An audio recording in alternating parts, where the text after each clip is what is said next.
The ocean was still that night, unnaturally still. The fog curled like twisting fingers, wrapping itself around the retired RMS Queen Mary as she sat anchored in Long Beach Pier.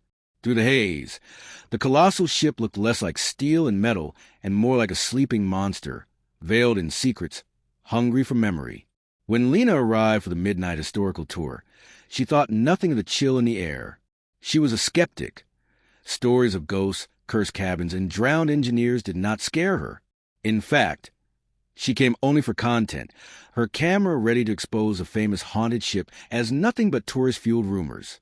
A small group gathered as the guide began, flashlight under his chin for dramatic effect.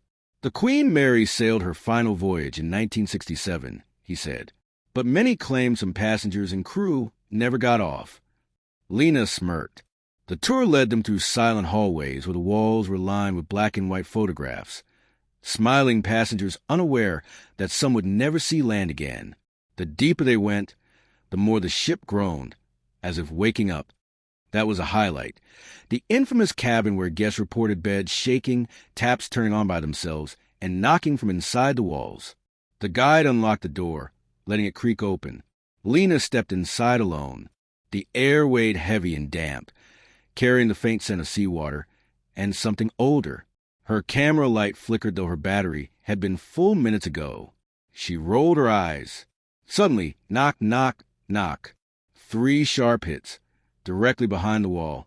She whispered, very funny, expecting the guide. But the corridor was empty. Then her reflection in the cabin mirror moved, a fraction of a second slower than she did, as though something wore her shape but didn't quite understand how to mimic it. Her breathing froze. The reflection smiled. She did not. Determined to prove herself brave, and to prove the ship's legend wrong. Lena followed the metal steps leading to the old boiler rooms. It was forbidden after hours, but her pride walked faster than her fear.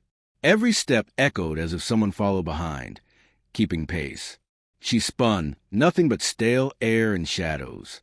She reached the bottom, her shoes splashing into a thin layer of icy water. A faint whisper floated through the black. Get back to work. The lights overhead flickered. She raised her camera. A shape manifested at the far end of the corridor.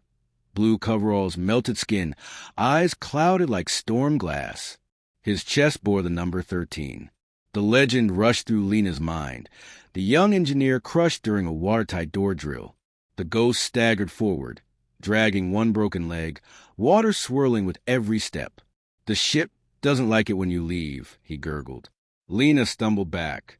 Water surged, rising fast, swallowing the floor and pulling everything forward. It churned and roared with the strength of a tide miles from shore.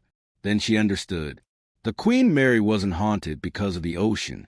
The Queen Mary was the ocean, alive, ancient and vengeful. Every soul lost at sea became part of her. The engineer's face twisted, not angry, but pleading. Run, before she keeps you too. Lena sprinted up the stairs, water licking her ankles, pulling like fingers. She shot to the cabin corridor, the photos now whispering. Faces blurred, some missing entirely. When she reached the exit, she turned to look back. Just once, through the fog glass door, she saw her reflection again. Wet hair, pale skin, and right behind her reflection, a dozen silhouettes standing shoulder to shoulder.